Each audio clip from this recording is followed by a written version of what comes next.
All right, so once again, I'm live. Been an interesting week. A lot of things going on. Been seeing a lot of things, hearing people talking about Diddy and all this and all that, right? Um, and that's very good to see, right?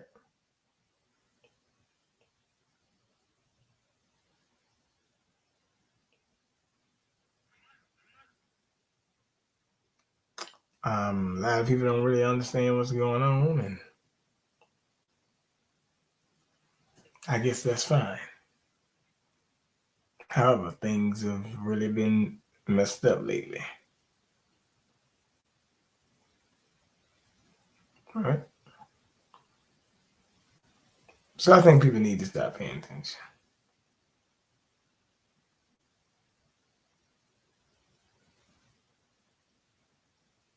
Right.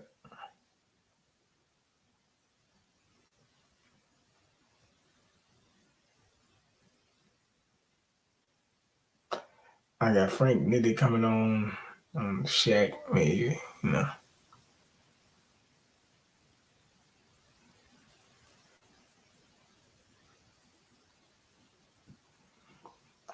think we can talk about this Janet Jackson story too. So a lot of things I'm gonna have to cover right here.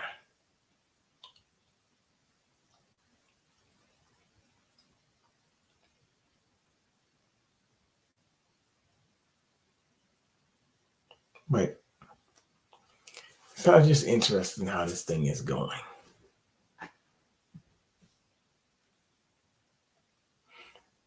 Now, to me, Janet Jackson ain't saying nothing that don't nobody know. But what she's saying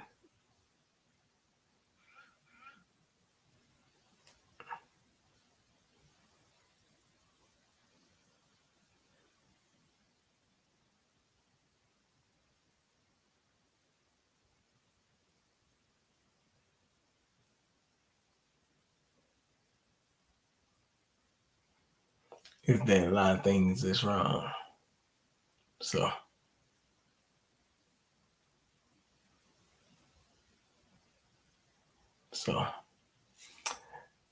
I really don't have a problem with it.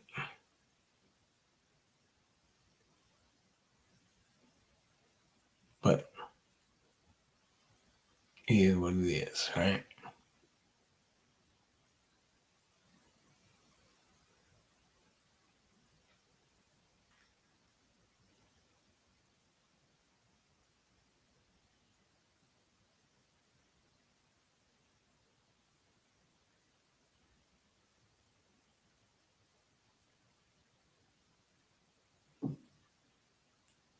So when you think about it, it's a reality of the situation, right?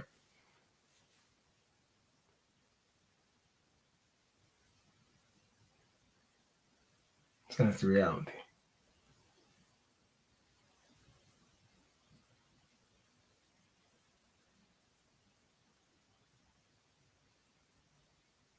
Yeah, it's very interesting.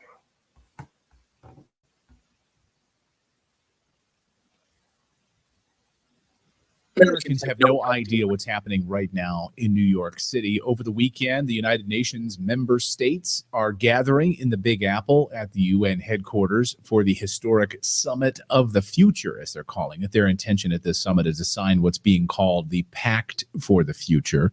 So these globalists are getting together and signing something that perhaps you didn't sign off on. What's actually in this Pact for the Future? Let's ask Derek Brose, investigative journalist from The Last American Vagabond, who's been in New York and covering what's going on at the summit, and is going to break this all down for us. Now, you've been covering this for a few months, looking, Derek.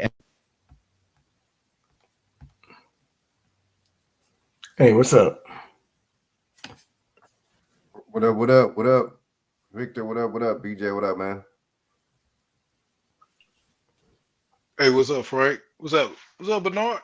What's up? Oh, not much, man. Not much. See your boy DeMar Hamlin caught a couple of touchdown passes tonight, huh? Or at least one. Jamal Hamlin ain't get some touchdown pass. It didn't? Jamal Hamlin don't.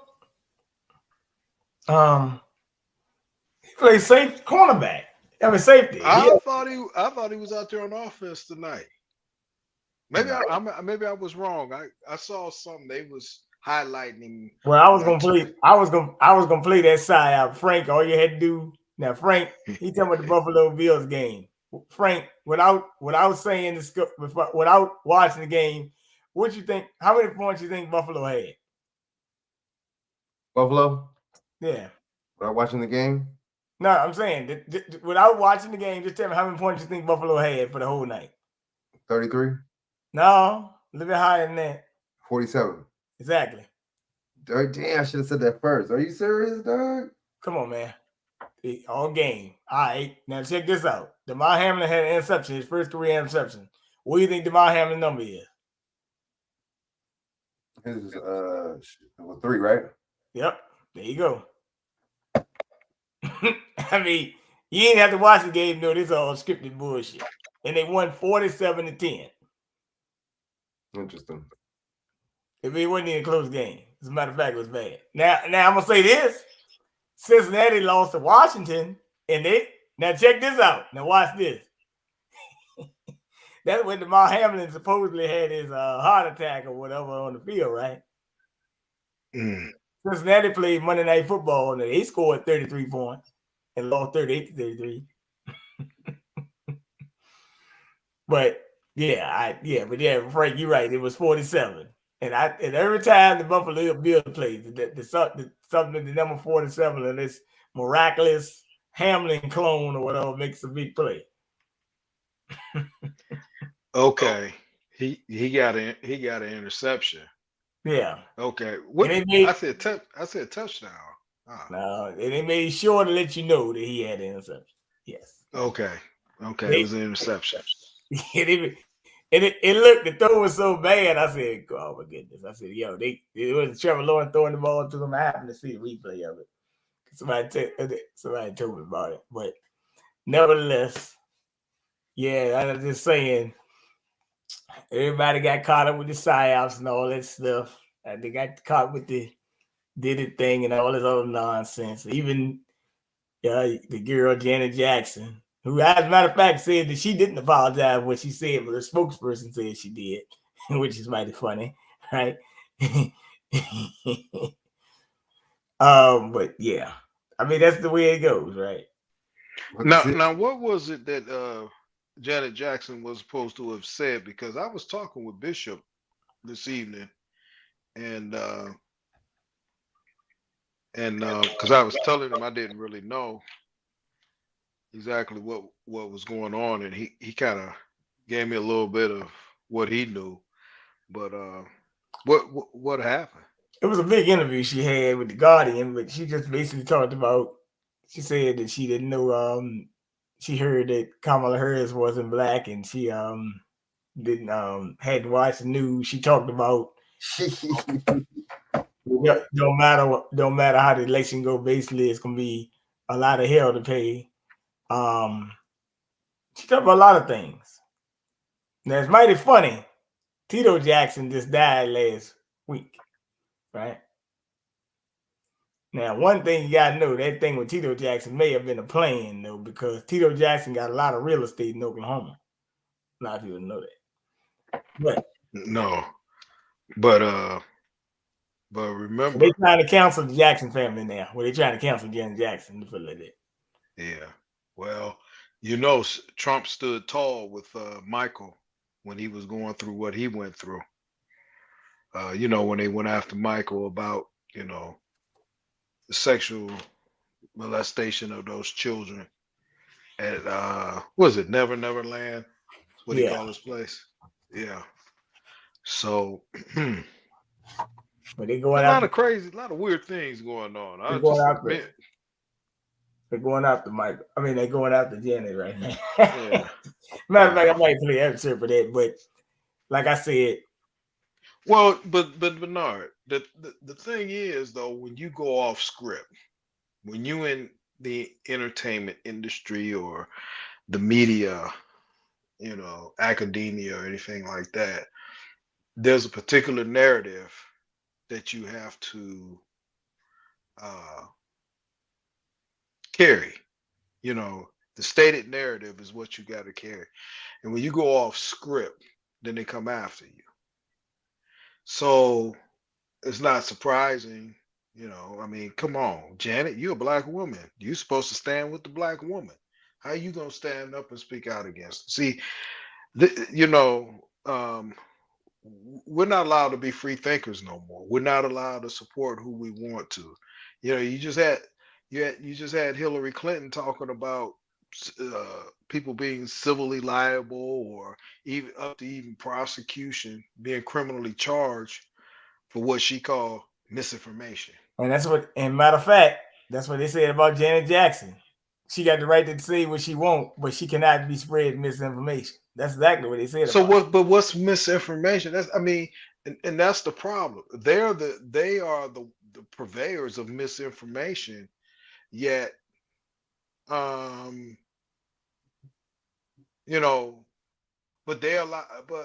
they're allowed to spread misinformation.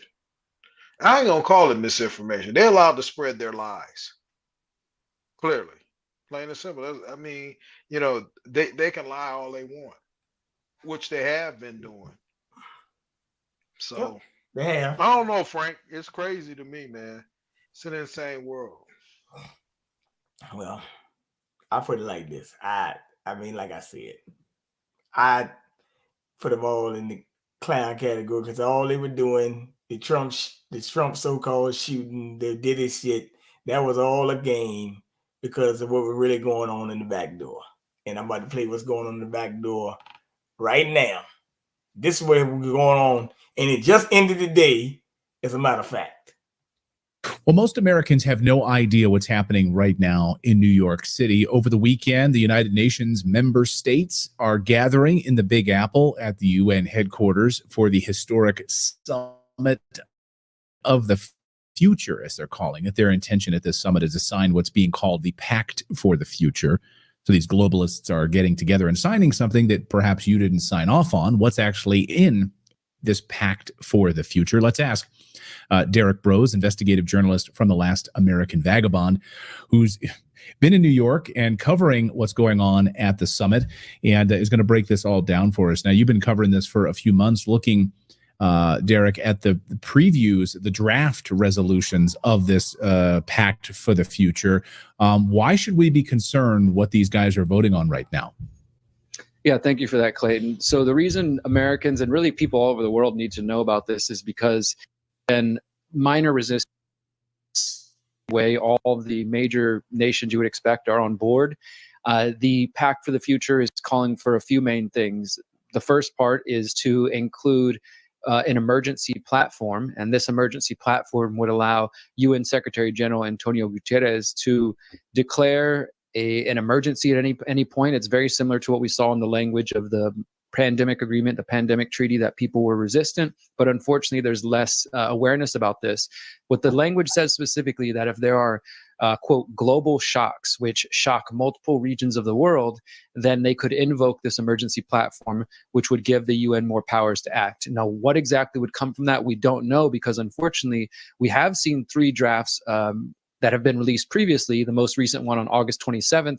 But as of this recording and as we're going into the summit, there has been no final version released to the public. And I think this is being done on purpose. So that's one, of the scary, worrisome aspects, is we're not even seeing what they potentially sign, even though we really have no say. These people are unelected. So they're not even letting the public know what's going on. But the versions we have seen before specifically state that there needs to be an emergency platform. And when they talk about shocks, this could include a new claimed pandemic. This could include war, economic turmoil, famine. Really, it's an endless. Obviously, climate change is on that list, but it's a pretty endless list of whatever they want to claim. They then invoke this emergency platform as part of the Pact for the Future. And then what comes next, none of us really know, but definitely what they are trying to do is to give the UN more power.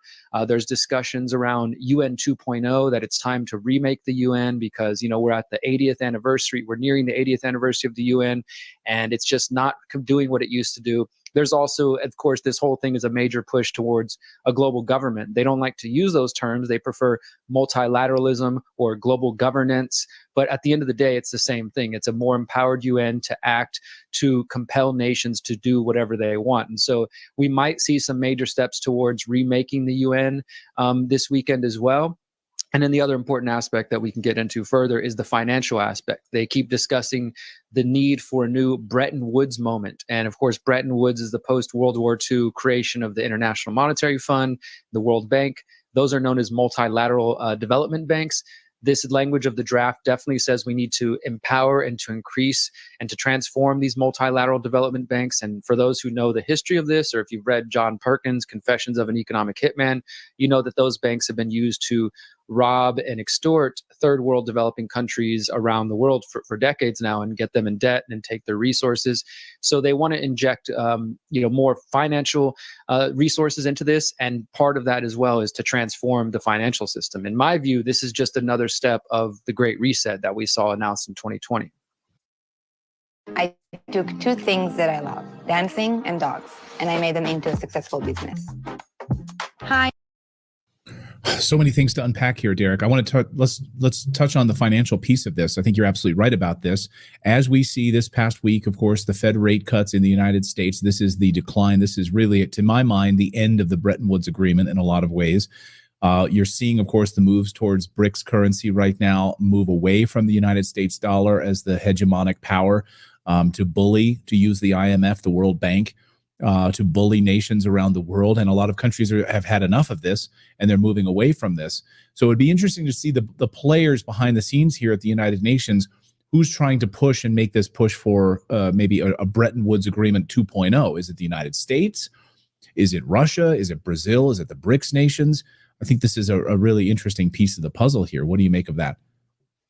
Well, you're correct on including the BRICS conversation there, because next month will be the BRICS summit, which we should keep our eye on as well. It does seem from some of the players that there is an effort to push away from the U.S. being the singular power driving force within the UN, and depending on your perspective, that might be a good or a bad thing. But I do think that that's part of this effort. There, many of the discussions and the conversations I've watched leading up to the summit have been about trying to give voice to other countries. And, that doesn't inherently mean anything negative per se, but I do think it is a shift away from trying to have the US being the only controlling power. Now, of course, if that goes towards China being the controlling power, then that could be problematic. And I don't think overall, though, whether it's the UN or the US driving the vehicle, or China driving the vehicle, or Russia, that it's going to be good for the average person on the ground level. Well, and the average person on the ground level, when it comes to these crazy climate policies or whatever lockdown procedures they want to put in place for their next pandemic piece of the puzzle, it's only going to benefit the elites, and we will all be screwed as a result of it. So I was going through the draft resolution of the August 28th, most recent draft resolution of this pact for the future. And of course, they want to accelerate the Paris Climate Accords agreement, trying to push for this reduction of 1.5 degrees Celsius, even though there's zero evidence that would in fact be bad for the Earth, and in fact zero evidence that we're even going to hit a sort of a disastrous moment. We have this world doomsday clock that the King Charles stood behind and rolled out, that in like 7 years or whatever, we're going to hit doomsday if we don't get back this 1.5 degrees Celsius. So they want to accelerate that plan for all of us. What will that mean? I mean, what will that mean for the average person traveling? Carbon passports, like what is your carbon footprint? Oh, you've traveled too much this month. That's where my mind goes. I think that's absolutely where this is going, Clayton. And you mentioned King Charles. Well, I should remind everybody that back when he was Prince Charles in 2020, he was part of the initial announcement of the Great Reset, as well as the head of the IMF. This is, as I said, just a continuation of those same policies, and climate change, the climate narrative.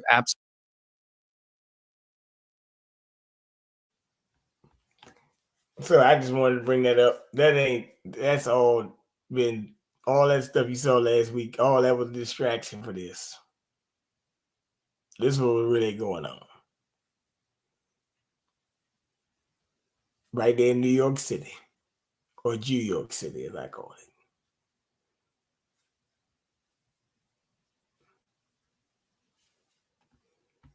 So Exactly. yeah, let me see. Because it's about another thing going on. You about to have a backup in goods and service possibly. It's about to be a strike of the longshoremen. They battling automation and things like that. Yeah. Actually, I saw a video this weekend. I forget what uh, YouTube channel it was on, but I think maybe it was Forbes.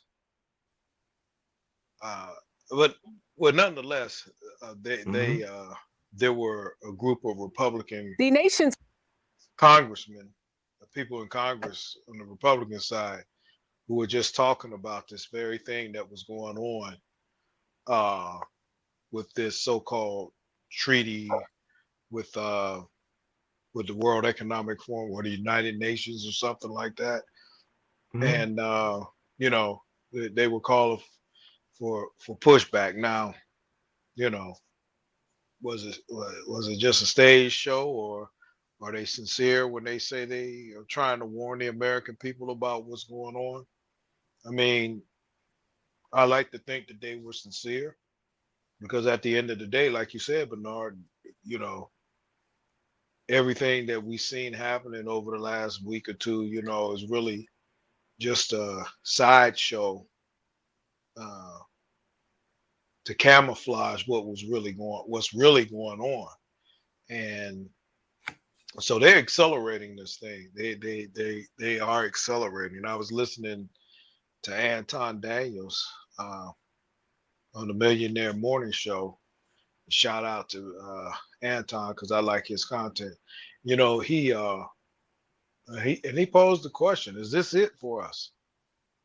You know, I mean, these people that meet at the United Nations and over the World Economic Forum, these folks are largely responsible for what we see happening in our country today, with this invasion of unending influx of illegals coming into the country.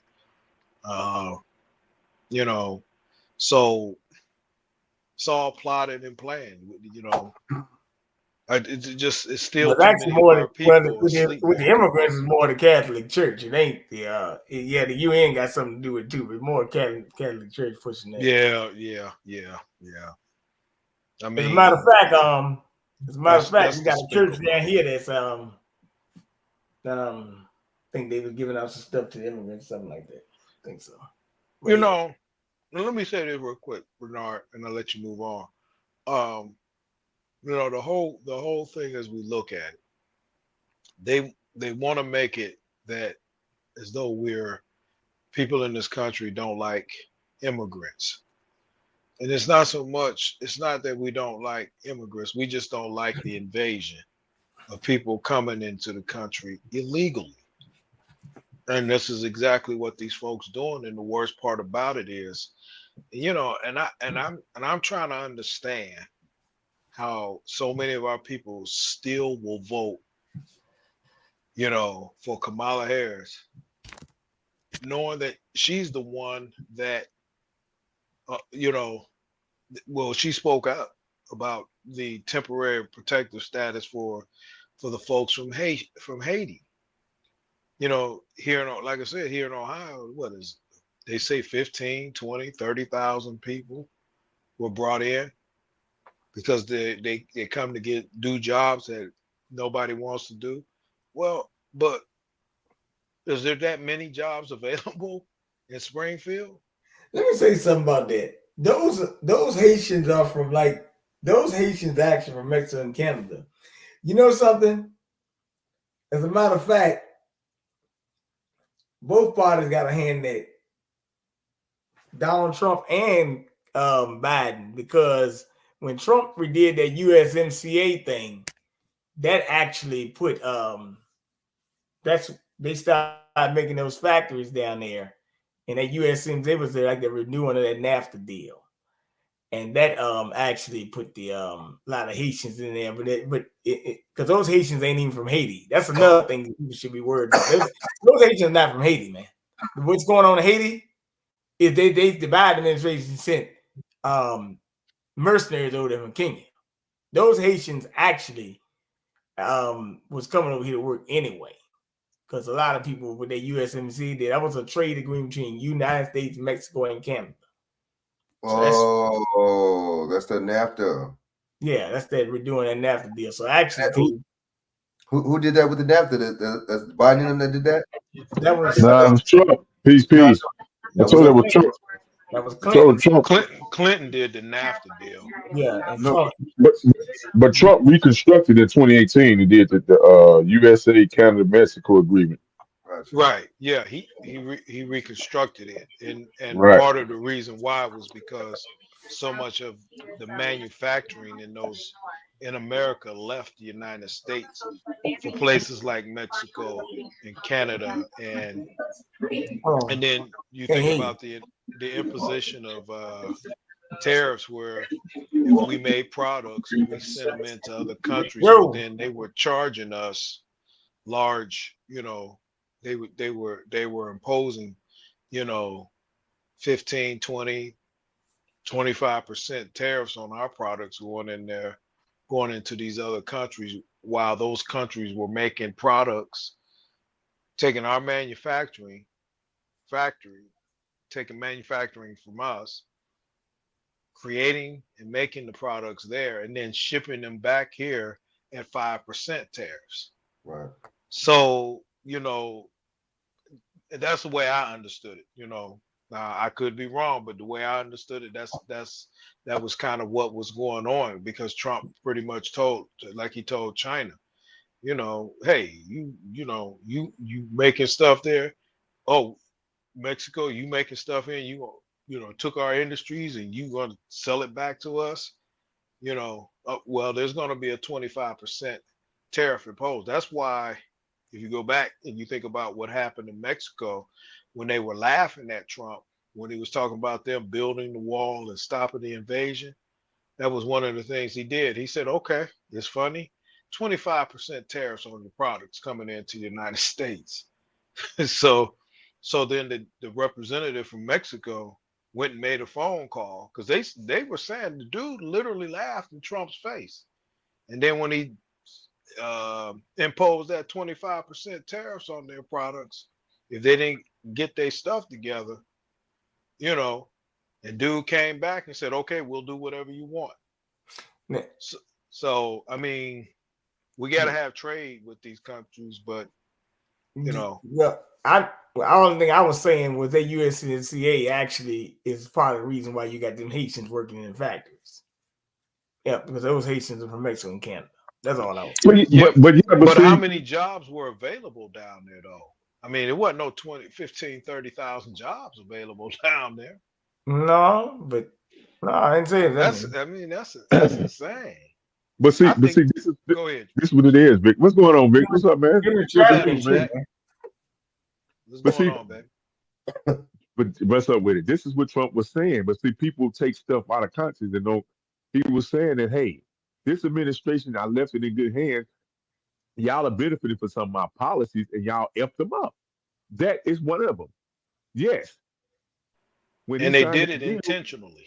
The procedures are all over the board, and just let any and everybody come in, when obviously you're supposed to verify and check these people before you bring them in and put them and place them in just in anybody's neighborhood and area, bro. And they would just let any and everybody come in. So they deliberately fumbled that, the procedures of that. You know what I mean? Yeah. To be spiteful, to get back at, you know what I mean? To get back at him, or the American people, whoever they mad at. Now, remember, Victor, remember they shut down the pipeline, too. They don't even talk about that. You're exactly right. People lost their jobs, man. People had to take money, 401ks, and people just buying houses and brand new vehicles, and they lose. That's that's a big question in the livelihood. As somebody who has worked on these pipeline projects, man, Uh-huh. You know, especially if you're a heavy equipment operator or a welder. You know how much money these cats make every week? The take home a week. This is, I mean, these dollars are the kind of money. This is the kind of money that is made by people who are, you know, I don't know, doctors and lawyers. I mean, and these are people who went through an apprenticeship program. You know, 4, 5, 6 year apprenticeship program, and they're making. I mean, I mean, this is what you call the ultimate in middle class. This is, you know, the upper middle class. When you're bringing home, you know, 2,500, 3,000, $4,000 a week on these projects. And you know, a lot of, and it varies because it depends on how much overtime you get. But you know, you can't have and what they don't want is a middle class people making that kind of money. Because if you're making that kind of money and you bring that kind, I'm talking about, this is after taxes. So if you're bringing that kind of money home after taxes, then you're dealing with a group of people. I mean, think about the money. I know people that work in the auto industry making, uh, Ford, GM, and Chrysler. You know, these folks were making big money. These are, I mean, they, you know, so, and look what they're doing to it now. So now the story just came out about the conversation about Trump and the bloodbath comment. Well, it started with a Chinese dude talking about the electric vehicles and that it was going to be a bloodbath for the American auto industry by the time they got done with their EVs and all of that stuff, making these electric cars, especially over there in Mexico. Remember, Trump told y'all they built 3 huge plants over there in Mexico. So now all of these people and the rank and file members are not supporting the Democrats. I could tell you that now. I'm hearing the hoof beats on the ground of people running away from the Democrat Party because they literally are destroying the middle class. This party is literally destroying the middle class in this country with this nonsense. Yeah. That's not to say that Trump and the Republicans do everything right, but my goodness, you got to stand for something. And at least in this, you know, they took the right stance, and you know, and these and this is a reason why they're frantic and stuff like what we seeing with you know, these agreements that you just played, Bernard. This is why this stuff is happening. They got to push it now. They ain't got no time. I mean, ain't nothing pushing. I mean, the stuff being in place in 1976 with Jimmy Carter with Global Agenda 2000. Then they up the ante some more 9/11. So I actually tell you the truth, this stuff been going on since 9/11. Well, but, yeah, I mean, the planning of bringing down the country has been going on for, I mean, heck, since they gave us the Federal Reserve System back in 1913 under Woodrow Wilson. That's when they really started doing damage to the dollar. But now it's either feast or famine, and we're at a crossroads right now in this country. Well, you asked a question. You were saying how will people you say they'll continue to vote with the party. As a matter of fact, it's not even voting the party. There's a lot of voter apathy going on where people are actually talking about even sitting at home, actually. But however, on October 2nd and 3rd, right here in Fairfax, Virginia, they're going to have an international bird flu summit. And it's going to talk about emerging repairs and shutting down, industries and blah, blah, blah.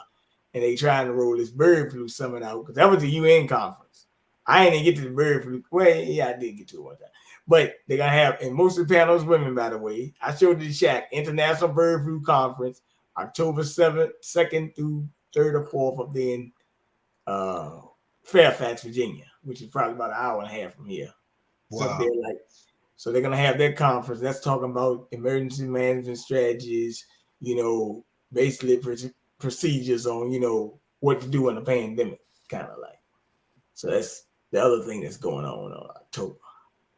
Matter of fact, my buddy Dr. Lean just had a rally when Dr. Lean, he comes on Tuesday. He had a thing yesterday. He was talking about they had a rally there in Harlem for Mandy Cohen. They try and tell the babies to take the shots, but babies as young as 0 to 5 years old. But they sick with this stuff, man. They sick with it. Even putting, Felicia did a thing over the weekend where they were putting nanoparticles in Coke and Pepsi products. I mean, hey, man. I mean, that's how it goes. AI. But let me get to this. Go ahead. Nation's consumer supply chain faces severe disruption if dock workers at ports along the East and Gulf Coast go on. Nicholas is in Jersey City, New Jersey, with details and possible fallout. Tim, good evening. Good evening, Jerika. The U.S. Maritime Alliance has until October 1st to reach a deal with dock workers. And ports like this one in Jersey City, New Jersey, are ramping up work in anticipation of a possible stoppage. Work at some of the busiest ports in North America could soon come to a halt. When my men hit the streets, from Maine to Texas, every single port will lock down. The union, which represents more than 40,000 longshoremen at 36 ports, including major hubs like Charleston, Houston, and Miami, is demanding wage increases as well as protection from job-killing automation. I've been fighting automation for years. They destroyed L.A. Workers are threatening to strike if a new labor agreement with shipping companies represented by the United States Maritime Alliance is not reached by October 1st. All activity in the Port of New York and New Jersey with regards to containerized cargo and automobile cargo will cease. Each year, more than $200 billion worth of goods, including car parts, construction materials, and produce pass through the Port of New York and New Jersey alone. That trade supports more than 500,000 local jobs. A 2-week strike could, cause these disruptions to feed into early 2025. Ryan Sweet with Oxford Economics says if a deal isn't reached in time, a stoppage could disrupt more than half of U.S. shipping traffic. This is going to be very disruptive to the U.S. economy. In a statement to CBS News, the U.S. Maritime Alliance says it has not been able to schedule new bargaining sessions with the union, adding the only way to resolve this is to resume negotiations. Jerika. Tim McNicholas in Jersey City, New Jersey. Thank you. All right, so the longshoremen could be going on strike October 1st. Pay attention.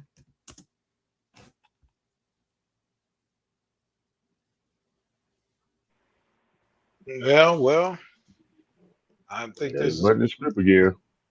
Yeah, part of the plan. You gotta have disruptions in the supply chain to bring people I've been saying that. I've been saying that, Victor, already though. A lot of stores now. You ask you're like, well, where's this at? Oh, well, you got to ship. We got a manufacturing shipment problem. So I've been saying it over the last 3 to 6 months already. I've been saying it. But see, this goes back to these trade agreements. You think about it. I'm older than you guys, and I remember growing up in the 70s, man, and there was manufacturing work all over the place, man. And black folks were working every morning in the auto industry, and they were working in steel mills. And I mean, this is the middle class that they're phasing out. They're getting rid of. Coal mine working, and people was, was it the lumber industry and shit? I mean, the train. I mean, it was this. I mean, come on, bro. It's all dying out, and that's why I tell my nephews, I tell family members and friends, and we having these conversations, this whole idea of not wanting a job, working in McDonald's and places like that, you better go get them jobs. There's a reason why all these people are coming across the border, because in this country, because you got, I was explaining to some family members. This was a little while back, but I was just kind of explaining to them, they didn't want to work at Burger King or McDonald's. I said, well, why not? I said, it's a job. I said, I mean, you only in high school. This is where you build your work ethic. You're not going to Burger King or McDonald's to make a career out of it. I mean, these jobs are for, students to work after school, or college students who come home, or they want to hustle and make a few extra dollars, or if you somebody who needs a second job to earn some money, but these are not places where you literally go to make a career. Let me bring something up. Right, you're correct. Let me bring something up. Glad you mentioned that, because actually, even those jobs are not for you, because actually, as a matter of fact, I want to say that they just announced a report last week. The matter of fact, Jerome Powell I'm gonna play it too. Matter of fact, he just basically said that with all these immigrants coming in the country, it's basically driving down the wages. He basically let you know it's driving up unemployment too.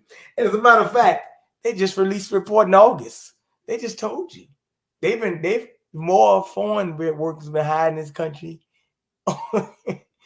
this year, it was in the month of August especially, than American workers. As a matter of fact, I had talked to a guy and I asked him, why y'all hiring all these workers? He said, look, man, they have already been told by their own employers, do not hire American workers if you don't have to. Well, Dr. Claude Anderson has been warning us for decades about this influx of immigrants. And while I believe everybody should be paid, everybody Matter of fact, UPS just laid off. Did they really? Yeah, matter of fact, in Sandy Springs, Georgia. And as a matter of fact, but I want you to notice something. I'm gonna let you go, but I just had to bring this up. All these companies, and I was telling Chak earlier this, all these companies are laying off. All you gotta do is go look at their profit margins. They making record profits. So they making record profits and laying off at the same time. Well, yeah. But this was the whole idea behind this immigration policies, to allow these folks to come in.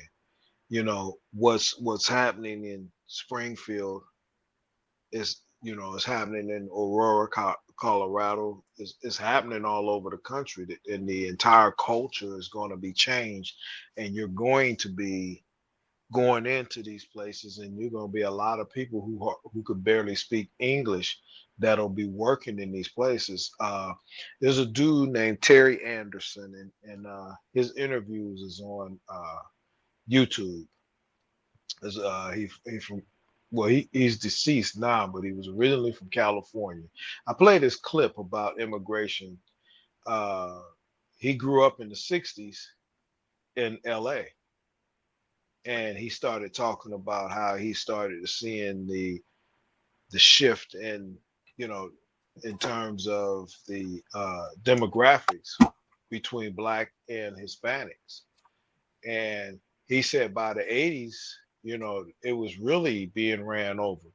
And he didn't until he found out later that the overwhelming majority of them were here illegally. Wasn't like they were here legally, they were here illegally. And he said there were places. Frank, you were in California. I mean, he one of the things he was saying was that black youth couldn't get jobs at Burger King and McDonald's unless they spoke Spanish in their own country. I'm gonna have to pull up that interview. I'm gonna send it out in the group. He did. There's a 2-part interview he did, and I think it's about 20 minutes long for each, 20 minutes apiece. It's interesting in what he was saying, but this was back during Obama's presidency when he gave his interview. So it was very telling. Very telling. But you know what, Victor?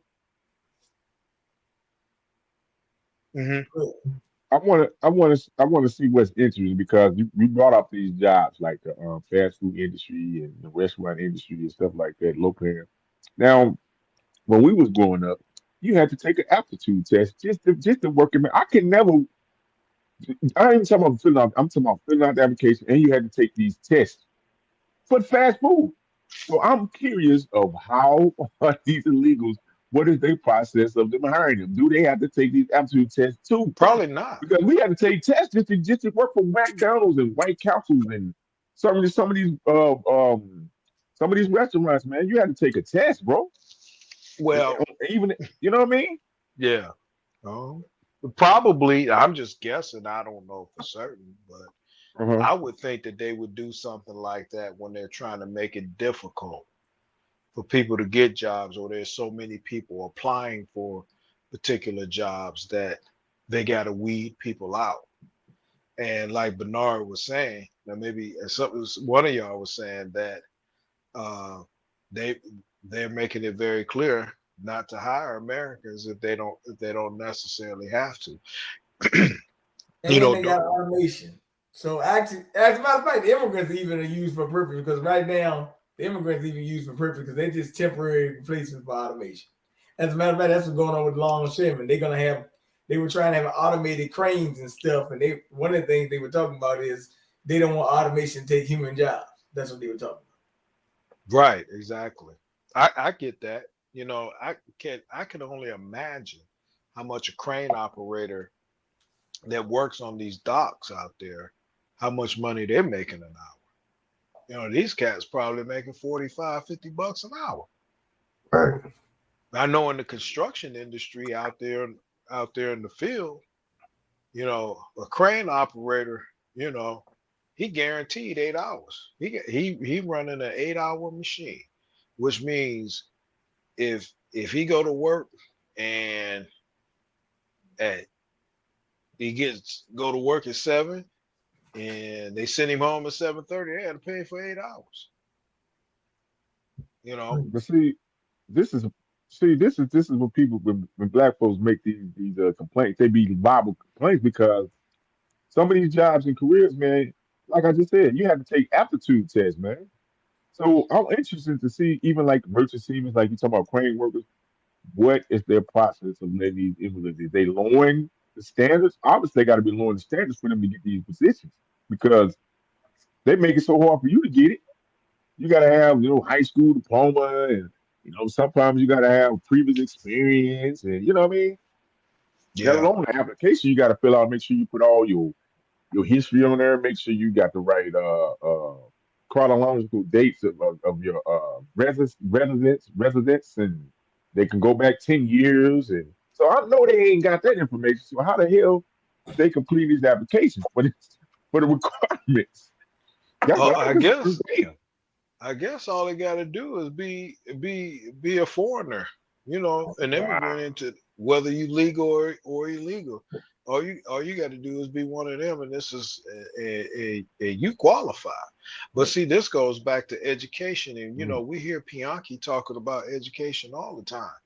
If children are going to school and they're not being taught how to read, how to write, how to do math, how to critically think, how to tap into their own creativity and their individuality, because what they're doing, because basically it's group think. Everybody got to think and believe the same damn thing. This is education don't mean as much right now, though. That's what I'm just saying. It don't mean if they hire these numbers, they can't read and write at all.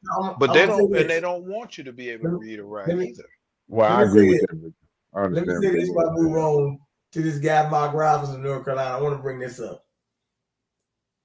Those education don't mean much now because just up there in D.C., they've lowered the threshold for federal workers. Like, you remember that stuff that back then you had to have degrees to get all your federal jobs?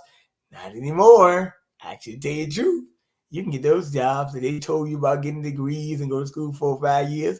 You can get them without a federal degree anymore.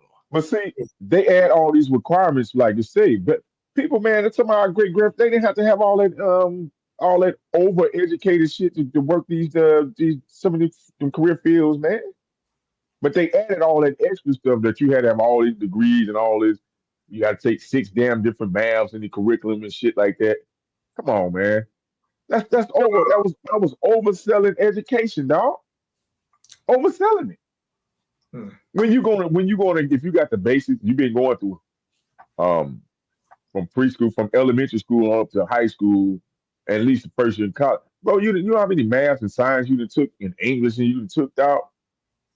And then when you're on the job, they're gonna train you how they want you. If you'd have made it to the 12th grade, at least 11th grade to me, they're gonna train you on these specific jobs. You know what I'm saying? You competent enough to be trained and certified within that field on this job. They used to have on the job training. They don't do that no more. Damn. Well, yeah, they do it, but the thing is, you gotta really be able to be critical thinkers. You gotta be able, because a lot of these jobs, require, some of these jobs may require you to understand a certain level of mathematics, or, I mean, but to be able to, what they call quick learners and grasp things quickly, that starts in school, man. I mean, at an early age. I think it starts at school, but I like beyond. It starts at home too. So if you ain't getting at home, you only relying on the school, you can still fall through the cracks, because if it's not being, like Bianchi said, if it's not being enforced in the home and in the community, because that's where the community centers and rec came into play too, because these children go to after school programs and stuff, man. They ain't got them no more. They don't got no after school programs no more to help, well, some of these students that may be struggling in English or struggling in the math or something like that, or or just not focused. You know what I'm saying? They got them here. But guess what? Back then, the after school program was free. They didn't even get paid for the shit. But let me bring this up. I think it should be in the budget, though. I think they should figure out how to make it inside of the city or state budget. I think they should figure that out. I mean, hey, come on, man. It's enough money coming in and flowing through. You got a lot of these local politicians, man, that be robbing the bank, man. In these small cities and stuff, they get paid $80,000 when it ain't that type of revenue. How the hell you get paid $80,000? Well, let me, in a city of 30,000 people. What? Well, let me come on, Rick. Let me bring this up because this here go another smear campaign on women. I know a man. They got my man Michael Eric Dyson news to try and talk to a white woman, but this guy, they say that he was on a porn website. But I want to start tonight with the dumpster fire. That's the only way to call it. That is still raging in North Carolina, because it's actually about more than one crazy guy. And believe me, he's definitely crazy if you've read any of the things he said. And it's also about more than one important swing state. And believe me, North Carolina is very important. But this really is a story about the corner the Republican Party has backed itself into. As I'm sure you've all heard by now, or probably wish you could unhear or unsee if you've been paying attention, Mark Robinson, the Republican nominee for governor in North Carolina, posted a whole lot of stuff on a porn site. He called himself a black Nazi, expressed support for reinstating slavery, and called MLK an effing commie. His words, not mine. That was all according to a very thorough report from CNN that came out just last week. Now, surprise, surprise, ever since then, Robinson has repeatedly denied making those comments. And what we heard from him today was just about as Trumpy as you can get. I'm so excited that the brand new set of tires from Tire Agent just arrived. I was in need of a new set of... We're in talks right now, everything up to legal counsel to take CNN to task for what they have done to us. We are going after them, okay? We are going to go after them for what they've done. threatening to sue a media organization for reporting on something you actually did. I wonder who he learned that trick from. So that's Mark Robinson's response. Now, when it comes to the rest of the Republican Party, not all of them, but many Republican leaders, we're seeing some flashes of what you would expect to see in the wake of a scandal like this. I mean, four of Robinson's top staff members resigned over the weekend. The Republican Governors Association is cutting off their spending, writing in a statement today, quote, "Our current media buy in North Carolina expires tomorrow and no further placements have been made." That's all they said. So yeah, Robinson is losing staff and he's not getting any more money from the Republican Governors Association. None of that is a good sign for any campaign, to state the obvious. They're all but forfeiting this race for governor in North Carolina, which he was already losing before this. But here's the thing.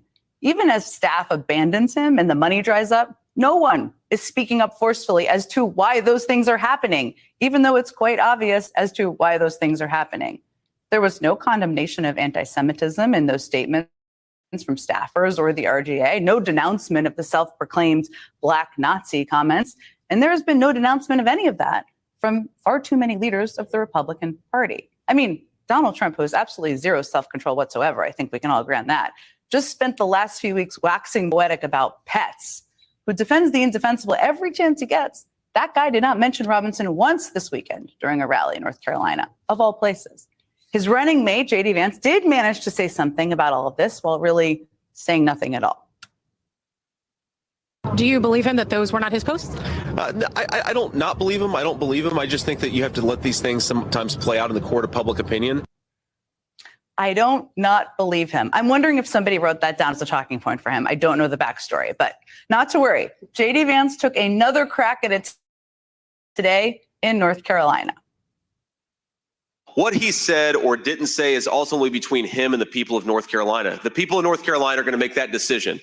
Now, look, I've seen some of the statements. I haven't seen them all. Some of them are pretty gross, to put it mildly. Mark Robinson says that those statements are false, that he didn't actually speak them. So I think it's up to Mark Robinson to make his case to the people of North Carolina that those weren't his statements, and I'm going to let him make that case. A sex scandal in North Carolina is between the lieutenant governor and the people of North Carolina.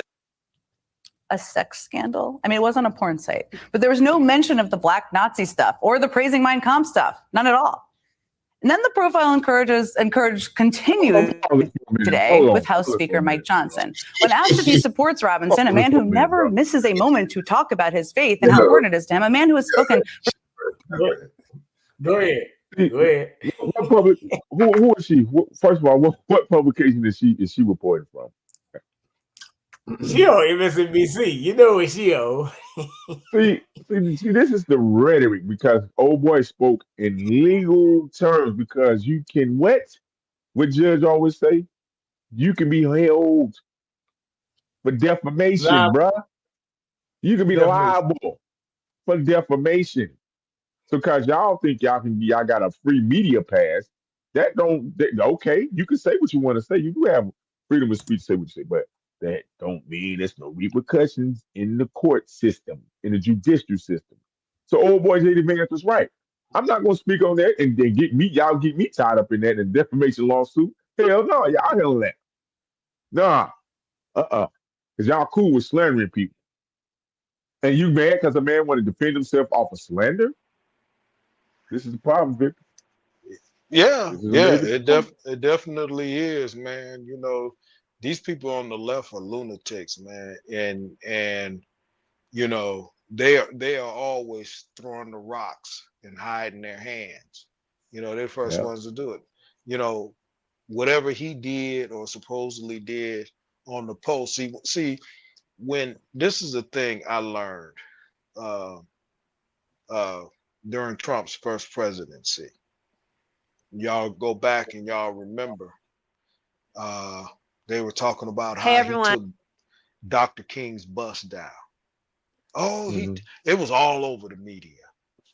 Come to find out, somebody was standing in front of it, and some dude didn't see it. So the first thing he went and did was reported that he took it down. And many Black folks believe that. Almost had me convinced. Right. And, you know, and I'm sitting there thinking about, you know, then a couple of days go by because you got to let these things play themselves out. because eventually the truth will come to light. Springfield, Ohio is a prime example of that. The people on the ground at at city council meetings are talking about this stuff.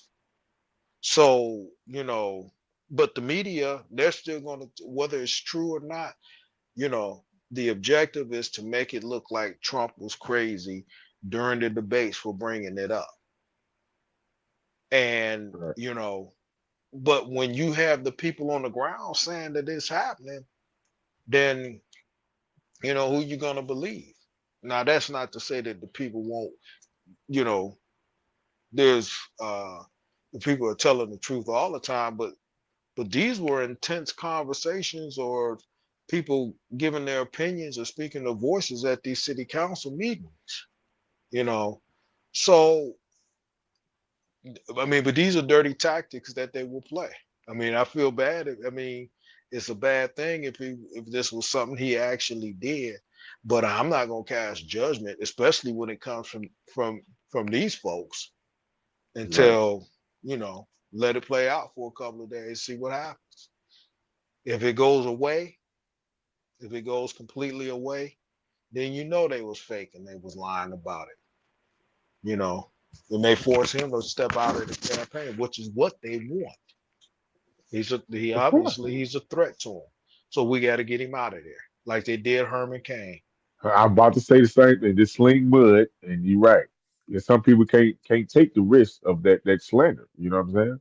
No matter if they're going to sell it in court. I think a lot of these people do be um, selling some of these things out in court. They just don't. They just ain't gonna publicize it. You know what I'm saying? But they don't mind slandering you though.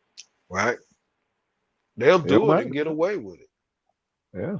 But look, well, let me get this slander right quick about this, because I always, back in the day, my cousin them used to eat hen, and I want to hear some hens talk for the first time, So hey, it is what it is, man.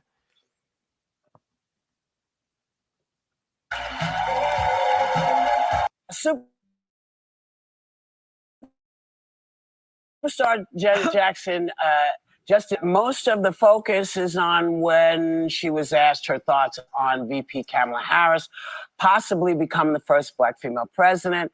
She said, she answered by saying that she had heard that Harris's father was white, which we all know is false. And a staffer claims that he was fired for issuing an apology in her name and that her team certified he wasn't authorized to speak on her behalf. Now, Jackson has not responded to requests for comment, but no matter how you feel about celebs speaking out politically, is it okay for somebody to say, I don't know, I made a mistake? Well, she hasn't said that she made a mistake. We don't know what she said because it's been one thing and another. Look, I think Janet Jackson, like every other American, and whether you're a celebrity or not, has a right Listen closely when they say that. Support or not support whomever they want. So she's got every right to not like Kamala Harris if she doesn't want to. But that's not what she said. What she doesn't know, what she did was spread misinformation. And I think it's very irresponsible when you have a platform the way Janet... She said she did what? Spread misinformation. There you go. Jackson but does hold on. to use But that she spread platform misinformation because she just said that's not what she said. She verbatim said, I heard. She didn't say this came out of her mouth. I heard. Somebody told me. I don't follow her. Somebody told me I heard her. She wasn't. So she about to spread misinformation on alleged misinformation. God damn. But think about it. Think about it. Damn. Uh-huh. When Trump was speaking at the National Association of Black Journalists, Uh-huh. what did they do? They first, they questioned him. They asked him about, her being Black and all of that. Because see, this is the trick that they play. And then what happened? He's like, well, I always thought she was Indian. She was always claiming her Indian heritage, which she should, if that's what you are, But nonetheless, what did they do in the media? They said, well, all he doing is question he's questioning her race or something like that. Well, you asked him a question, he gave you an answer, and now the media took it and flipped it. But this is but this is, you know, misinformation or whatever they want to call it is only based upon what they perceive to be misinformation, even though it's the truth. Look, but they haven't proved that he was black though. They just said it. Prove it. There is absolutely no proof that he has any Right. So they're giving out misinformation. Wait a minute. Don't tell me because he's in Jamaica, he's black, bro. Now wait a minute. I want you to hear this there, because this is gonna be some wild shit in here. I'm gonna let you know that. And look, I'm gonna tell you, people gonna be able to claim white, black, transracial. Listen to what Sonny Hobson say. When you hear this shit, this gonna blow your mind. To spread misinformation based on a racist allegation by Donald Trump, right? It was Donald Trump who tried to say Kamala Harris just turned black. So let's just go through the 101. Kamala Harris. Wait a minute, Bernard. Hold on. Is the daughter. See, that's what I'm talking about. They asked him a question. Of 2 immigrants. And he from Jamaica. Here is a picture for all of you who need, for Miss Jackson, if you're nasty, here's the damn picture. I feel like a picture of Kamala also would have done, Kamala Harris would have done the trick. I thought of it less from the perspective of Janet Jackson, who's an icon, and I refuse to say anything bad about. Listen, we forget that we live in information silos. This is so different than how the media was even 10 years ago, where people largely got their news, their information from legacy media, where there was a level of objectivity and a fact checking involved. Well, so if you perhaps, and I'm just saying this for an example, get all your news on Facebook and you lean right of center, that algorithm is monetized and going to tee up information that reinforces your own beliefs. If you're a Trump supporter online, you very likely won't encounter ever some of the worst things that he has said. The same does go for the left. I don't even know the partisan breakdown of what happened here, but my guess is she's not looking at great sources of media. And I say all this because it's why I try to not have judgment with Trump voters. Instead, I try to engage them, because I find people who are highly educated, highly successful, support him, but they often don't know of some of the biggest scandals or the worst things that he said about people or things that he's done. And I think if you take the judgment out and just kind of get back to facts and then trying to persuade people, it helps. Well, this is the sorry, Sonny. This is the number one most severe warning in the short term we have globally. Misinformation and disinformation. The World Economic Forum said this is our greatest risk in the next year. It's not just what did it say? You heard what she said, right? You heard her? See, I said, let me listen to this bullshit today. The World Economic Forum said this is one of the biggest threats. You heard what she said. This is wow, that's crazy. They still haven't shown no proof of this woman being black though. They still haven't shown no proof of this woman being black though, Victor. Well, His father can say he was black. Well, documents say he black. Where? Well, but see, that's the whole thing. He got melanin. She got some melanin. So obviously, you know, you got melanin, you black. But the deeper you go into your DNA, you know, or your background to find out exactly where you came from, you know, or your ancestry, you know, that in and of itself. I got a question, Victor. I got a question. Frank, Chak, when you hear this talking about Sonny Hobson, just do 2 backflips for me. This shit gonna blow your fucking mind. These motherfuckers is wild today. I said, man, I'm glad I did. You know when they talk about this shit, I'm gonna listen to these cackling hens and shit. Man, I might need to find somebody with some hen this year. Shit, I might want to eat some of this damn hen. This crazy shit. This country, it's everywhere. And a few reasons. You mentioned that, you know, you've got the algorithm, but you also have internal people like, you know, Donald Trump, who ironically created or coined the term fake news. What?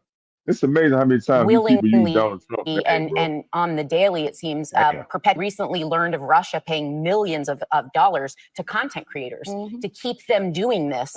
So the big message here is going back to like journalism 101, or just education 101, which is you never single source a story. When you're looking anywhere in journalism, we're always taught you have to back it up. In media, for as much flack as media gets for being leaning, we can get fired or in trouble for not being able to source where we got our story.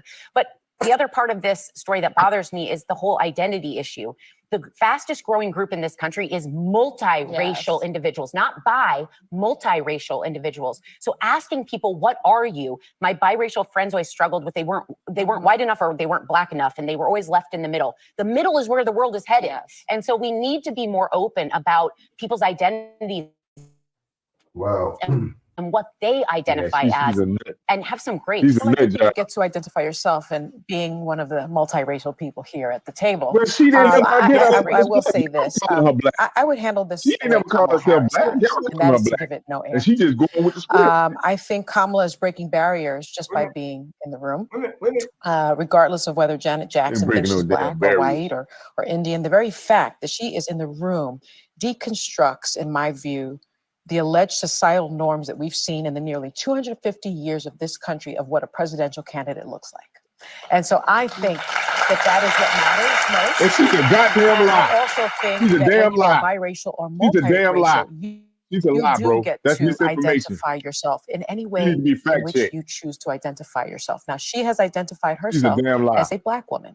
She has also said that her mother is Asian. She didn't just become black. And so it's unfortunate that Janet Jackson, an icon, misinformation, man, admittedly said, I don't know. I haven't been reading the news these past few days. So I don't know if it comes from misinformation. I don't know if it comes from a lack of information, but all I know is that I don't want to give it this much air. Well, unfortunately, now, let me bring up something she said before I move on. She said that Kamala Harris is Asian and a from Jamaican. And she said that being that she is biracial, Kamala Harris can identify as anything she wants to.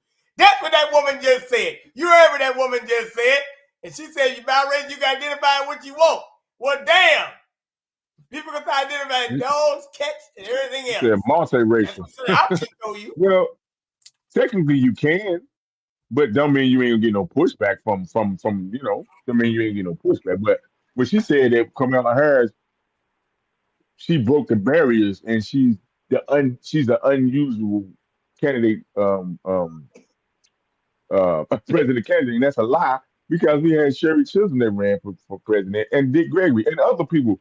Jesse Jackson, that was outside of the norm of the president of the United States.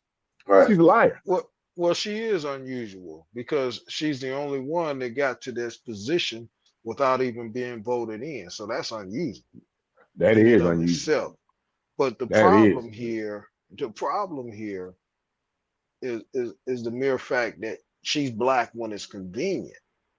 Right. When she's on these programs with these other Indian people, just like, they asked her about what Trump said about he thought she was Indian, then all of a sudden she was black. Well, black folks have been saying that about this woman for a long time.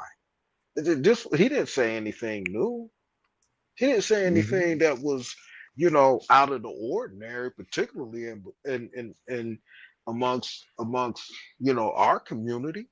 Because there's been a lot of people who have questioned her authenticity. The woman, she's a fake and a phony at the end of the day. So she speaks in all of these dialects, when she needs. But and always remember, this is the problem with the Democrat Party, particularly white liberals. Hillary Clinton, I don't feel no ways tired. Joe Biden, they're gonna put y'all back in chains, and then you had Al Gore. If you could dunk a basketball, and then you had cosplaying chameleon Kamala Harris, with her black scent, talking about, you better think, what you better think. All of this dialect that these people do, man. I mean, they demonstrate, number one, they're mocking. To me, they're demonstrating that it's okay for them to mock black folks, We've been marginalized by these people. They don't care. You know, get your booties to the polls. You know, no voting, no bucking. You know, they as others have stated, they don't do this to other groups of people. And yet you still gonna have 60. You got black folks Kamala signs you know, popping up all over the place. Even though these people they don't take us seriously, they don't care about us. They have always used and exploited the plight of us as a people in this country to advance their agenda. This is why we're being left behind. This is why in Chicago they can give thousands of dollars a month to illegal aliens, even though they know there's, you know, many of black folk that can use an additional, that would be happy if they could get an additional $500 a month. This is insane, man. This is absolutely insane. Well, And here we see- go. Well, here goes a psyop they ran last week. I want you to hear this psyop because this is the big psyop they ran last week to try to get you, I would say, off the track. Hold on. Let me add this last piece because this is a psyop, right? I'm gonna let you go. Oprah and Kamala are ashamed themselves for this, but go ahead. I'm gonna get to it. Now let me ask you this, because this last piece, because this is a psyop. This all is you black and not. It's a psyop because you don't get down to the real thing. What is your politics and where do you stand on? What's your value? What you standing on? See, we can't even get the answer that with the quick question on that because they keep running this psyop with, oh, she's black. Oh, you're racist. You're challenging her ethnicity, her race. Bro, that's a scam. You don't give a damn, nigga. What's your power? Who you standing with, nigga? Is you standing with the American people or you standing with illegal immigration? She's standing with illegal immigration. See, and that's what they don't want you to keep it homing it in or phoning. And she's standing with locking up black folks. She's been very insubordinate, even in her own position. She's been an insubordinate. Even as the vice president was told to be the czar and insubordinate on that. Be careful, Frank, when she. Be careful, Chak, because they'll tell you that's misinformation. She wasn't the border czar. Right. So be careful. Okay, go now ahead. the president. So they're gonna say so. Joe Biden was sleepwalking when he said you. All right.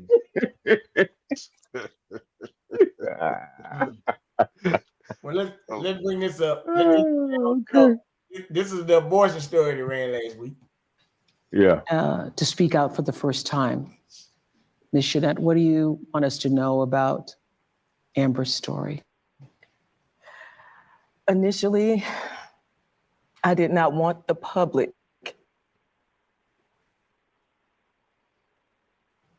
to know my pain. I wanted to that it was selfish. I want y'all to know Amber was not a statistic. She was loved by a family, a strong family. And we would have done whatever to get my baby, our baby, the help that she needed. When ProPublica came to my home, I pushed them away. No, but Kavithia, she was persistent. She said, it was something that you needed to know. You have to hear me. Women around the world, people around the world need to know that this was preventable. 2 years later, after speaking with my daughters, because I lost strength, I lost hope, you're looking at a mother that is broken. The worst pain ever that a mother, that a parent could ever feel. Her father and myself and the family, you're looking at it. Well, we appreciate so deeply you being here. Yeah. And we're all watching you hear that tape and those words. We know how re-traumatizing that is and the strength it takes for you to be here and tell your story. And we deeply appreciate it. And I have to ask you, as her sisters? How are you coping? And what does knowing that this could have been prevented, how does that sit with you? How do you cope with that on a daily basis? I mean, it's heartbreaking. You know, that was my baby sister. I loved my baby sister, you know. I'm beyond hurt, disappointed. I feel guilty. I wish I could have helped her, you know, because she was suffering. Mm-hmm. And we had no idea. We trusted them to take care of her, you know. Mm-hmm. And they just let her die because of some stupid abortion ban. They treated her like she was just another number. Mm-hmm. They didn't care for her as if, you know, she was their daughter or their, you know, granddaughter. Yeah. You know, and she's not here. She'll never come back. Yeah. Andrika, what do you want to say? I want to say that it's very disheartening that my sister was allowed to suffer for 20 hours. She suffered. It was nothing that we could do to help her. We trusted the healthcare professionals to do their job and save her, but they failed her. Well, I think the most powerful thing that you've said here, Ms. Jeanette, is that your daughter is not a statistic. She had a life. She was loved by her sisters, loved by her family, loved by those who knew her, and she's not just a statistic. And we are happy to speak her name tonight in this room, talking about what this country needs in terms of reproductive rights and freedom. What do you want to say, Madam Vice President? I'm just so sorry. They're in position right now. And the courage that you all have shown. Sure you are. You're so sorry. Sure is you are. extraordinary. Where's the Also, father? Hold on, what a minute. Is the you father up just there? There's the father, somebody up there learned about waiting. how it is that she died. What a minute. And Oh, there's one right They there. just recently learned. Yes. how? Yeah. And Amber's mom shared with me that the word over and over again in her mind is preventable. Yeah. Preventable. That word keeps Why coming. would you keep smiling at something like that? And this story is a story that is sadly not the only story of what Really has not been happening since looks these mad uncomfortable. bans have taken place. And, you know, so just to step back in terms of how we got here, the former president chose 3 members of the United States Supreme Court with the intention that they would overdo the protections of Roe v. Wade. Oh, here we go. And with they this. did as he intended, and in state after state, including yours, these abortion bans have been passed that criminalize healthcare providers. In a couple of states, prison for life, Oprah. Prison for life in a couple of states for a doctor or a nurse who provides healthcare. And so it seems very apparent. Even when the mother's life is in danger. But see, here's the problem with that. Here's the problem with that.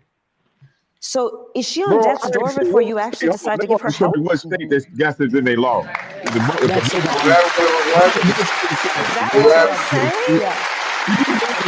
you gotta prove you're on death. A doctor or a nurse has to you can't say, have abortion. she might die any minute. Better give her now care. Because otherwise I might go to prison or life in some cases. They need to fact check their ass. They don't What know we're fact doing check. in terms of saying that certain people who are in these state houses, and then starting with the former president of the United States, think they're in a better position than a doctor or a nurse to determine when their patient needs medical care. This literally, and Amber's story highlights the fact that among everything that is wrong with these bans and what has happened in terms of the overturning of Roe v. Wade, it's a healthcare crisis. It's a healthcare crisis that affects the patient and the profession. And going back to Hadley's story, and Hadley, you've been so remarkable in telling your story and being so strong in the way you do it. And both of these stories really, I mean, the courage out of pain. And ain't shit gonna happen. For you Ain't shit to gonna tell change, these bro. stories to help other people is just extraordinary. And Hadley, And you've been so remarkable. You know, Put a goddamn I don't know if you minute. know this, but when I was in high school, I learned that my best friend was being molested by her Yes, stepfather. yes, we heard that story on the DNC. Yeah. Yes, yes. And you I said had to courage her, then to go to her and say, "You've got to come to you our have to house." come, yeah. And she gotta- came to stay with us. I called my mother, she came to stay with us. And the idea that these same legislators who would be Please saying, you know, fact check these criminalize stories, healthcare bro. providers are also saying And that then Right. she told the after story and a then person's say, body has been on violated, the report this nigga. that they have no right to make a decision about what happens to their body next. That's immoral. Yeah. I think What about Here's what I want to say. I just don't believe that those legislators, that the government has a right to be in your womb. They have no right to be in your womb with decisions about your But they want the Supreme Court to rule. But they was cool with the Supreme Court ruling on it though. You see how foolish this sounds and ignorant. Look, See what I'm saying? Look, look. Come on, bro. What did they? Okay, what did it mean? Ruling on the womb. The baby. Let me bring the baby this has a up. body in its own. Let me You bring feel this me? up. The baby. You feel what I'm saying? I went too So far I don't ahead. understand what it means. They say their what body, happened. their choice. What about the baby? This what happened. It was in Georgia, right? It was in Georgia. And the woman, they say that Georgia got some abortion ban, and she had to drive down to North Carolina to get this abortion pill drug. And she had complications from it, but I think they prescribed it to her over the counter. They said she ended up dying by a doctor. Well, first of all, he's supposed to trust them healthcare professionals know it, right? But they used this story, and I don't think it even happened this year. It might did, but nevertheless, they used this story and they brought it up on Oprah's show. Now, notice the opposite of this. Oprah Winfrey, nor Kamala Harris have any children.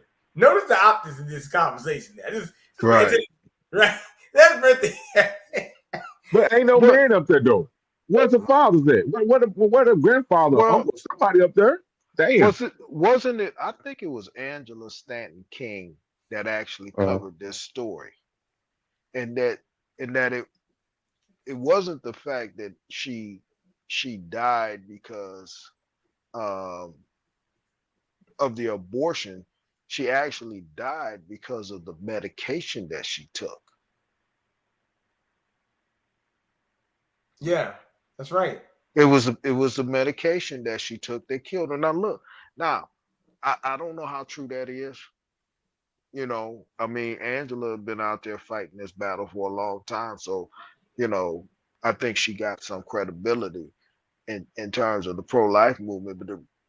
But if what Angela said about how this young girl died is true, this is a prime example of these witches sitting there using and exploiting the death of this young woman to advance an agenda to exterminate Black babies. Because remember, they asked the question, when did all this start? It started with Margaret Sanger, the most racist white woman in the history of America. The same woman that Hillary Clinton said she admired. The same organization that many of these Democrat politicians, Planned Parenthood, said, well, you know, God bless them. And they're using this young lady's death, who died not because of the complications and couldn't be helped medically, but because of the medication she took. You know, they say over-the-counter and prescription drugs. I heard a doctor say that it's like over 300,000 people die every year in this country as a result of the drugs that they take, medications that they're taking. Yet there's no outcry. So this young lady, obviously, based upon what Angela Stanton King's reported, and I think it was her that reported it, this young lady took a drug. I don't know if it was called the morning after pill or whatever, but remember, they came up with a drug called RU486. What was the term to kill somebody? 86. 86. Remember? So are you for 86? So, whether or not that was the drug that this young girl took, this young lady took or not, I don't know.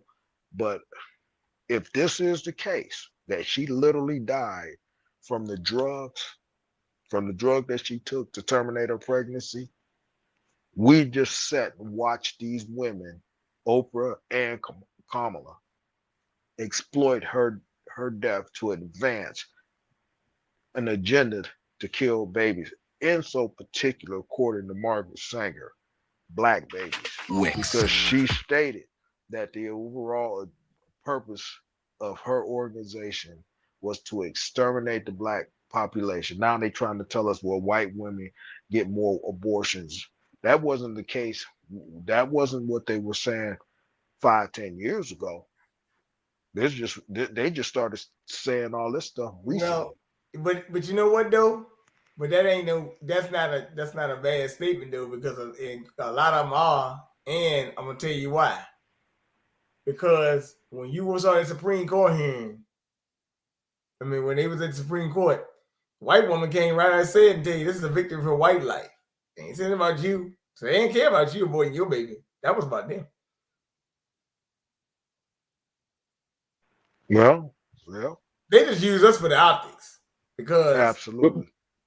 But the opposite is they're trying, like Victor said, they're trying to push certain circumstances that could happen to individuals as if so-called black people want to abort their children. Like, well, hold on. You should be wanting to save the baby at the best, even if pushing the better help care for maintaining the pregnancy and delivering the baby, and maybe, this is where this is anti-fatherhood, this is anti-man, because where is the father in these situations? You cannot have reproduction without a man and a woman, bro. Whether you're using semen from a man and the eggs or ovaries or whatever, the incubator, whatever. So why the men ain't involved in reproduction? You see how they do that? See, they're pushing this. They keep pushing this wedge where it's a war and it's a battle that you got to pick and choose a side.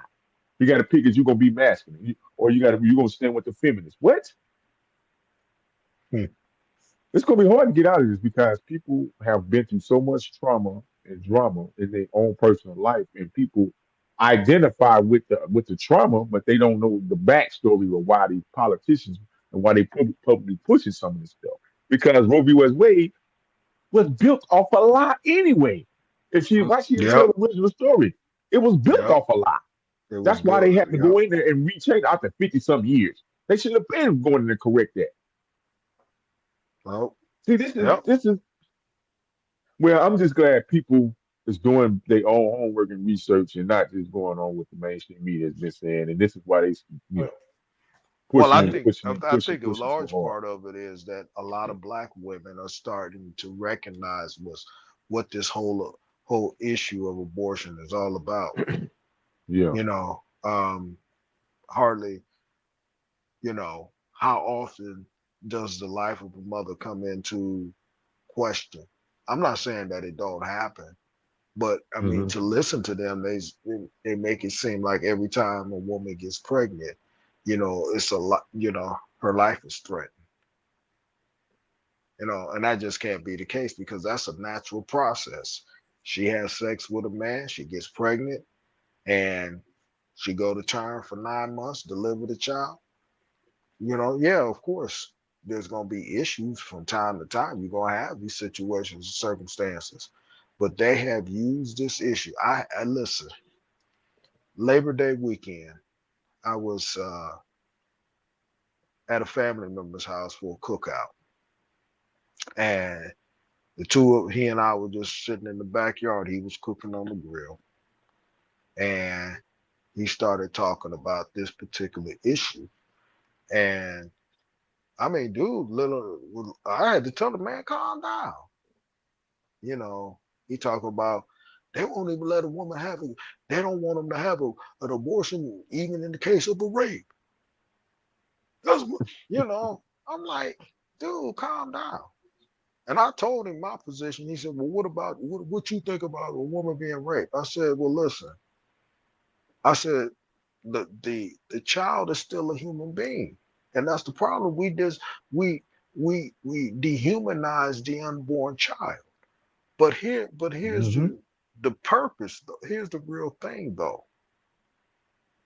Many women have gotten pregnant through an act of rape, which is horrible. I'm quite sure it's a horrible thing that a woman goes through to be raped by a man and then to get pregnant and then to be impregnated. But there are many women out there who can tell their stories that they carried that child to full term and raised that child, and that child becomes a productive citizen in society. And that unborn child, whether it's a product of rape, a one-night stand, or a husband and wife, that child that's a product of rape is no is no less a human being than the child from a planned a pregnancy that was planned. So as long as that child is being nurtured right, instructed, that child is not going to grow up to be an animal like the father. It's all in how we raise them. It's all in how these, and that was my position. Well, let me bring this up about this information we've been giving out. Welcome back to Free Media. I'm Amber. Criminal penalties. Let's watch. And boosting Trump back in 2016. But I also think there are Americans who are engaged in this kind of propaganda. And whether they should be civilly or even in some cases criminally charged is something that would be a better deterrence. Textbook Hillary Clinton doesn't like what people are saying on the internet, still bitter about losing in 2016, thinks the solution is always less speech, more central control, more government control over what people are thinking and saying and doing, and now in the form of, she said it very explicitly there, criminalizing the spreading of misinformation, even though misinformation is obviously and broadly protected by the First Amendment. There's no misinformation exception. I feel like misinformation is the new hate speech, right? Where everyone who has not, I guess, opened a very simple law textbook thinks that, oh, well, we have free speech, but hate, I used to hear that all the time, free speech, but hate speech is something different. No, there's no Supreme Court decision that says hate speech is some different category. In fact, the opposite. There are Supreme Court decisions where they very vigorously affirm that hateful speech is included under the things that are. All right. So you were into the word hate speech, right?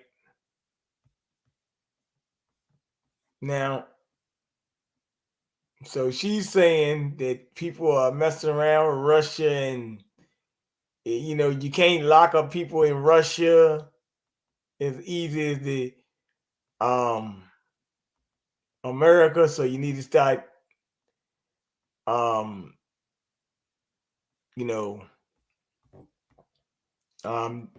It has not been called all-out war, not yet, but it has looked more and more like it today as Israel pounded what it says were 1,300 Hezbollah positions in southern Lebanon. It was the deadliest day by far there in almost a year since Hezbollah sided with Hamas in the fallout from the October the 7th massacre. 500 Lebanese people were reported to have been killed, with 1,600 or more wounded, as we're about to see. Lebanon says civilians were hit. Fearing worse is to come, the United States is bolstering the 40,000 troops it already has in the Middle East. The Israeli Defense Forces say their airstrikes against Hezbollah in Lebanon were targeting weapon stores of rockets and other missiles, many they say housed in or near residential buildings. Israel had warned civilians to evacuate. This is not Gaza. So this just happened today. It was reported today about all these strikes going on in Lebanon. So, that's basically what Hillary Clinton was talking about. She don't want you putting out misinformation about this. She just said, let it go. Act like it ain't happening, Right. Chak, that's misinformation. We're doing it for a good cause. Well, she did say people, even possible criminal charges, prosecuted or whatever.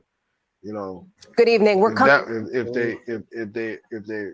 If they're true and right about prosecuting people or criminally charging people for misinformation, how many charges would she have on her?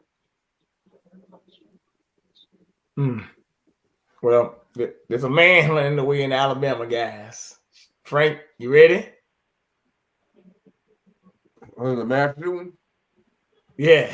coming on the air with the Alabama manhunt for whoever's behind what police describe as a Hey, Frank, what you over eating on, Nick? I hear you, Nick.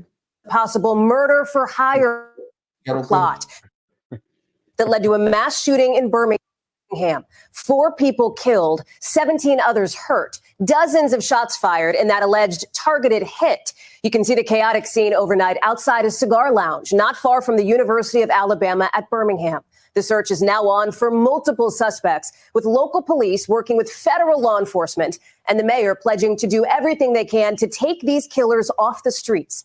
Our Priya Shrithar is there, and a warning, some of this footage is disturbing. Tonight, an urgent manhunt underway in Birmingham, Alabama, after authorities say shots were fired outside of a hookah and cigar lounge in a crowded entertainment district just after 11 p.m. Saturday night.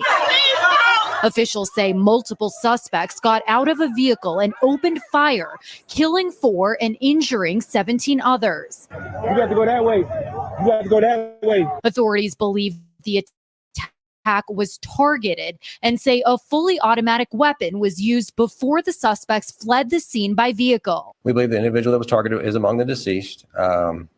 We believe that there was a hit, if you will, on that particular person, as far as, someone was willing to pay money to have that person killed. Tonight, officials relying on the community and using surveillance video in their search. We know that there are people in our community who do have information, who know who's responsible, who know what led up to this. Derek Gunn was near the scene last night. At first, we thought, what was that? A backfire or something? And then we heard 2 or 3 more, and then we heard the bap, bap, bap, bap, bap, bap, bap, bap, bap, and literally everybody on the patio, we hit the deck. We hit the ground. And as this community grapples with the tragedy, the search for the suspects goes on. Our desire, our priority is to take killers and shooters off the streets. We owe it to the victims. We owe it to the victims' families. We owe it to the victims who are no longer with us. Priya is joining us now, and Priya, officials think the shooters are still in Birmingham? That's right, Hallie. The police chief tells me he does believe the suspects are in the Birmingham area, and this could potentially be gang-related, but of course, they're still investigating. Hallie? Thanks for watching. Why would you say that? Why would you say that then if you're still investigating? Right? Why it's got to be gang related, right? Because some black people. Hey, man. Hey, that's crazy stuff, ain't it? That's some crazy stuff. So they don't have nobody has been arrested then, huh? That's what they say. So because these kinds of shootings are happening all the time. Are particularly that looked like that was in a place where it was a lot of melanated people. Are these folks wilding out like that on the real tip? Was it really a gang related thing? Was it just some people who had beef with one another, who just rolled by, they saw the person that they were after and just started indiscriminately started shooting. Many children have died as a result of this kind of nonsense. At home, doing homework, and you got boneheads outside shooting at one another for whatever reason. And an innocent child is dead at home doing homework because a bullet went through the wall. This stuff happens. This stuff happens. It happens too often.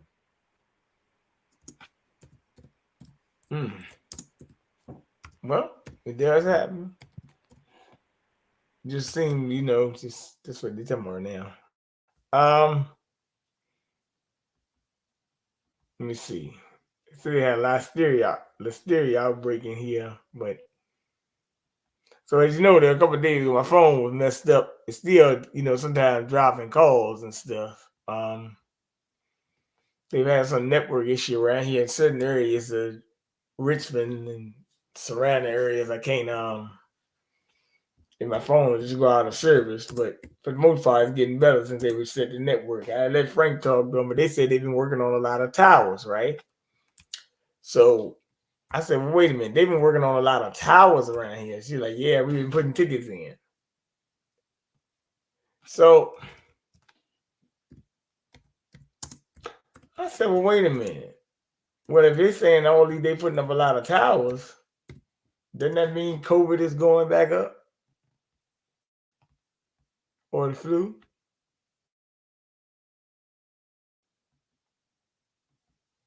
I mean, that's what it sounds like to me. You better bet your bottom dollar on it. You can bet the bank on it. Hey, Frank, you was on the phone with me when she said they working on the towers. I let you talk to the woman, didn't I, Frank? Oh, yep. Yep, because you was wondering what's going on with your phone. Yep, that's what she said. So, as you realize, there's a COVID variant right here. Am I the only one that didn't know about the KP? 3 COVID-19 variant? It's dominating US cases at 36.9%. Here's the latest. The Centers for Disease Control and Prevention, CDC, has revealed that the KP, 3 COVID-19 variant is now the dominant strain in the United States. As of July 6, 2024, KP3 accounts for a staggering 36.9% of positive infections. Following closely is KP, 2 at 24.4%. The CDC's No-Cast data tracker has been diligently monitoring these trends. Over the past 2 weeks, 5 states have reported significant increases in COVID-19 positivity rates, with an average rise of 4.7%. The CDC recommends everyone aged 6 months and older to receive the updated 2024 to 2025 COVID-19 vaccine. This includes individuals who have previously been vaccinated. Stay informed, stay safe, and consult your healthcare provider for more information. He was the city's top doctor during the pandemic, helping to set guidelines for policies like wearing masks in big gatherings. But now a city councilman is calling for an investigation into Dr. Jay Varma after he admitted to ignoring the very rules that he was asking New Yorkers to follow. His admission follows the surfacing of a heavily edited video. Political reporter Marcia Kramer is here now with more. Marcia. Well, Christine and Dick, it looks like a case of do as I say, not as I don't. Dr. Jay Varma is admitting that at the height of the pandemic, he attended sex parties and a dance party, even as he told New Yorkers to stay away from others to stop the spread of COVID-19. Now, Councilman Robert Holden wants his actions investigated. He was the high priest of social distancing, even wearing a mask at City Hall press conferences as he ordered New Yorkers to stay away from others to limit the spread of COVID-19. This virus mutates when it's inside humans. So we need to keep it out of humans. And again, so it circles back to the same thing, really being very strict about all the precautions that we normally follow. But while he wanted New Yorkers to be strict about social distancing, he is admitting tonight that he wasn't. The mea culpa coming after he was caught on hidden video posted by conservative podcaster Steven Crowder. A spokesman for Dr. Varma told CBS News New York that his client participated in a dance party underneath the Wall Street Bank in June 2021 with about 200 people. It was after he left full-time city service and was a consultant. The spokesman said there were also 2 sex parties while he held the city post. There were hotel parties he and his wife held with friends, one in August 2020, the other November 2020. In a statement, Dr. Varma insisted he was, quote, targeted by an operative or an extremist right-wing organization determined to malign public health officials. And those private conversations that were secretly recorded, spliced, diced, and taken out of context are referred to events that transpired 4 years ago. I served in City Hall between April 2020 and May 2021. During that time, I participated in 2 private gatherings. I take responsibility for not using the best judgment at the time. In the video, Varma also bragged about helping to put in place mandatory vaccination rules that prevented Brooklyn Nets star Kyrie Irving from playing basketball after he refused to get the shot. I stand by my efforts to get New Yorkers vaccinated against COVID-19, Dr. Varma said, and I reject dangerous extremist efforts to undermine the public's confidence in the need for and effectiveness of vaccines. The guy has no shame. It is disgusting. Councilman Robert Holden is calling for state and federal prosecutors to get involved. This is a very serious thing that's going on and that was going on. And that's why, what else did he do? What else did he say? What else should we have done? Now, Councilman Holden also wants a Chak, full. he told you to do social distancing. He having sex parties, allegedly. Damn, man. Hey, man. What do you say? Wow. Hey, man. It is what it is, man.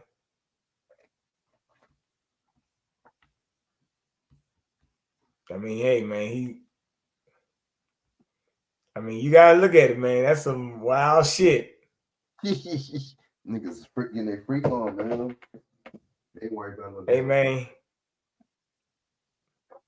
That says a lot. I want you to hear what Jerome Powell got to say before I go.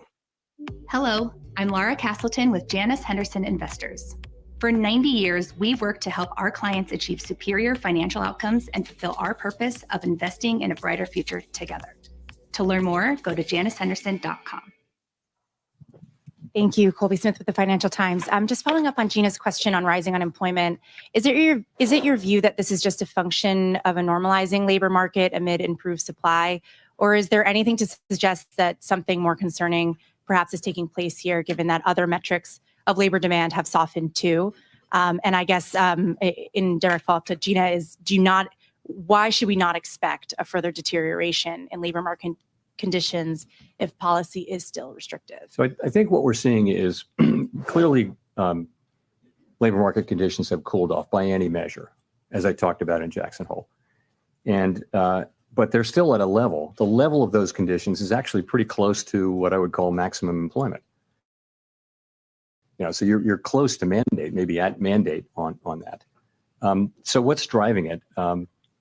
Clearly, payroll job creation has moved down over the last few months, and this bears watching.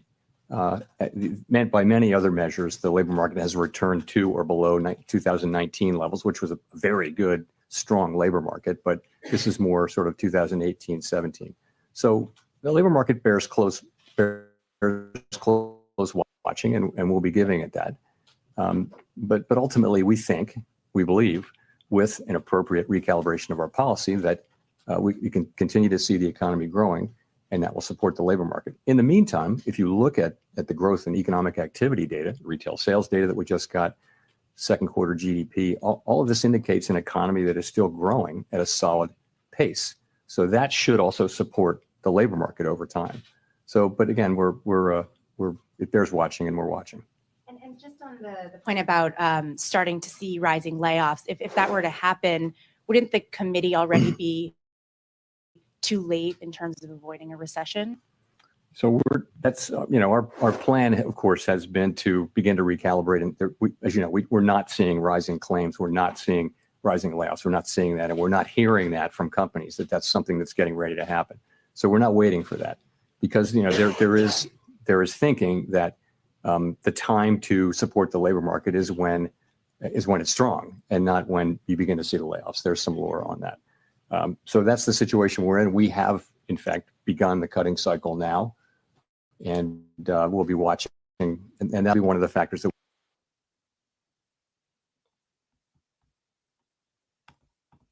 Hold on. Because he said that, but he also said before you watch something about immigration too. So let me find it.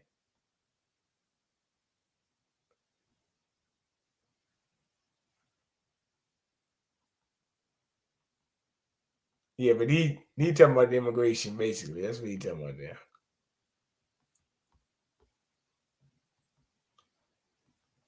But he's talking about the unemployment and things like that.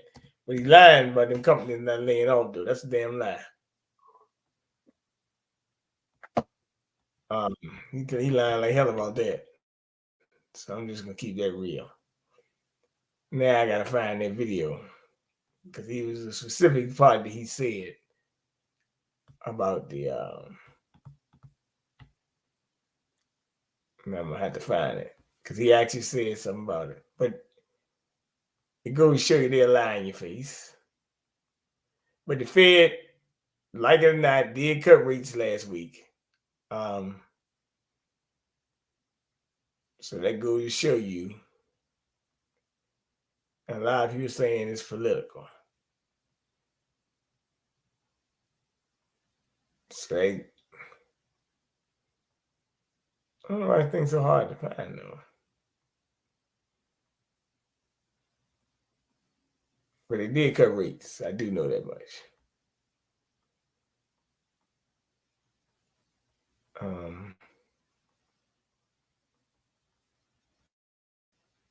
Oh, here it is. Here it is. I found it.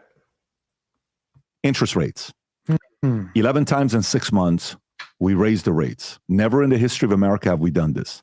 We haven't lowered the rates for over a year. We haven't raised them. We haven't touched the rates for over a year.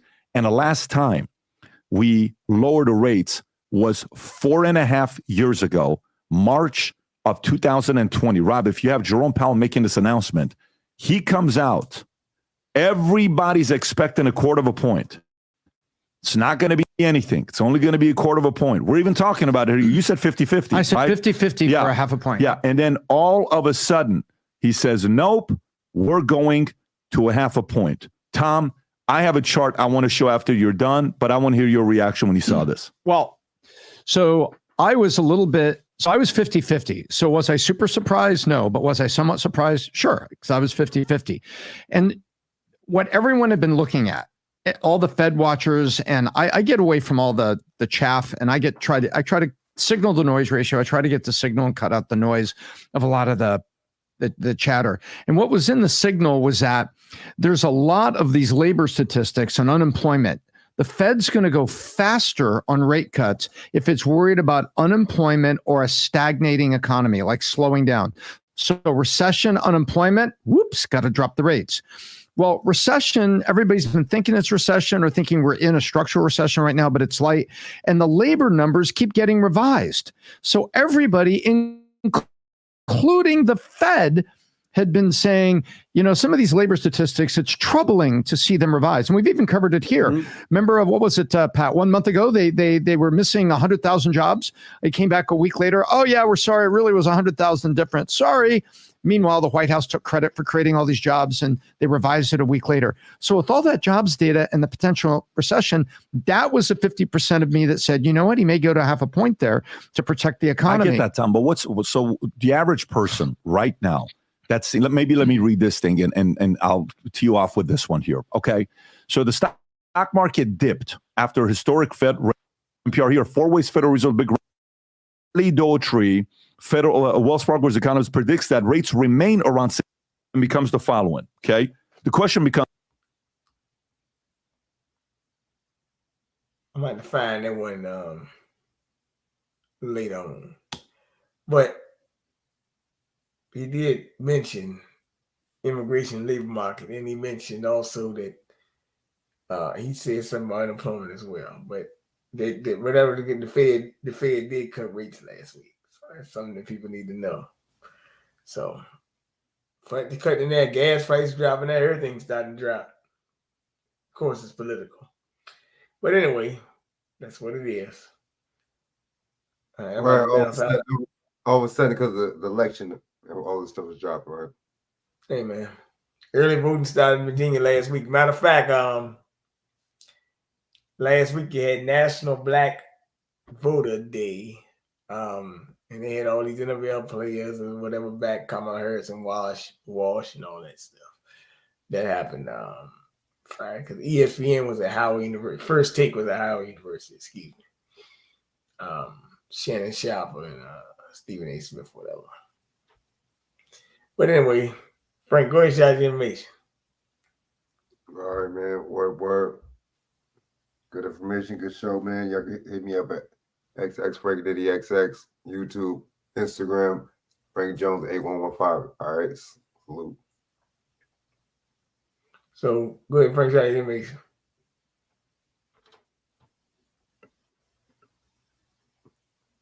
Did you hear me? Yeah, I heard you. You said it right.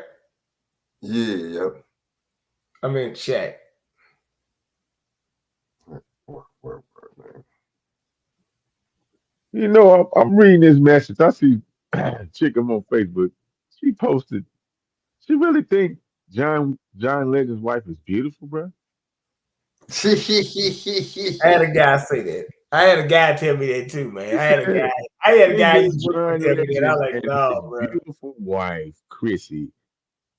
Van Pigan, what did it say? Recently celebrated their anniversary. I don't see the beauty in her. I mean, what? Because she got a light, complexion skin. What? Man, that woman look crazy, man. I ain't saying she ugly, but I don't want to be a hater. My bad, Victor.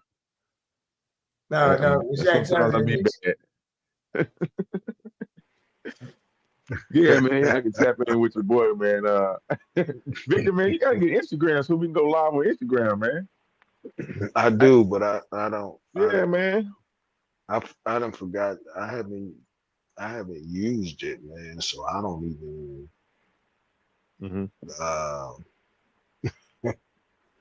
I can't even get into it. So I stopped trying to retrieve it because I couldn't remember stuff. Hey Frank, word is put out. Pink, Usher, leave their tweets, and what's that guy named DiCaprio or whatever? Leonardo DiCaprio. He basically said he didn't have. He was one of them white parties did it, but he basically say I ain't had no involvement, whatever. So, hey, look, man. What was this? Come on, speak. Yeah, Mike Tyson on Jimmy Kimmel tonight, by the way. Yeah, did y'all see him on with Mace and Cameron? You know what? He was on last Friday. I missed that episode. I gotta go back and watch it because I've been watching the one with Michael Irvin. Yeah, they supposed to be on last Friday. I missed it. I'm gonna go watch it. You like it? Mace told him that he rocking with Trump.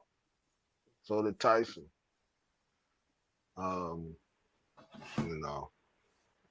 So, but do y'all ever check out the young lady on Pink Book Lessons? Oh yeah. She good. Salute to her. Yeah, she be exposing them. Yeah. So look. Yeah, Shaq, shout out to information. Yeah, man. Just tap in with me on Instagram, Shaq _Edwards on Instagram, Shaq Edwards on Facebook. All right. Where I be at.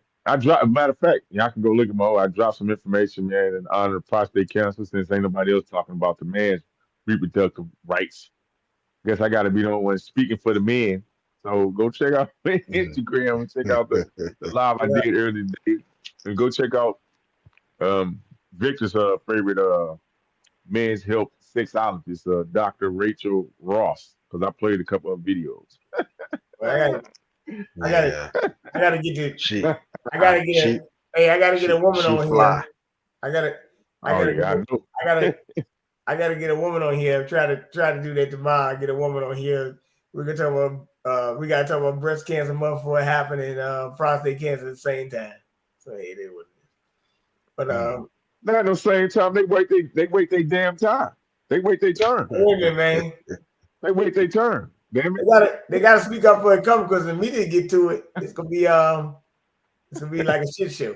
As a matter of fact, since Kamala Harris running for president, they might start talking about breast cancer again because they ain't been talking about it much the last couple of years as they used to. Also, it's a video out there you can look at where Biden basically said that his staff is trying to keep him away from little children. But go ahead. Oh my goodness. Hey, anyone there? But go ahead, Victor. Shout out your information. Yeah, well, I really ain't got much to shout out. Can't do my blog talk radio program because they won't let me in. You couldn't get in tonight neither? Nope. Okay, well, hey, look, man, there's always other ways to skin this cat. Unfortunately, like I said, even with my own phone for the last week, I've been getting cut in and out, but I mean, I replaced the SIM card. Then I found I'm going to this store to see what's up, and they said, I said, y'all had outage for 34 minutes on Thursday, right? They're like, yeah. And they said something going on with towers. We putting in tickets. I said, this ain't got nothing to do with y'all. You told me they working on towers. I just told Shaq, hey man, they working on the 5G. That's all they do. I know what time it is. Mm-hmm. Cause my phone kept on overheating over the last couple of months. One time it got hot and the screen wouldn't open up. This time the screen wouldn't open up. And I'd be just sitting there and say, your phone is overheating. I ain't even using the phone hardly. So I knew some bullshit was up. But hey man, it's called microwave technology. But regardless, just be careful, watch out, all types. Because it's a September to remember. And then we're getting ready for October. Surprise. October surprise. But do you remember dancing in September? Earth 25, of course. But nevertheless, take your time. Have a good night. All right, good show. Good night. All right, take your time.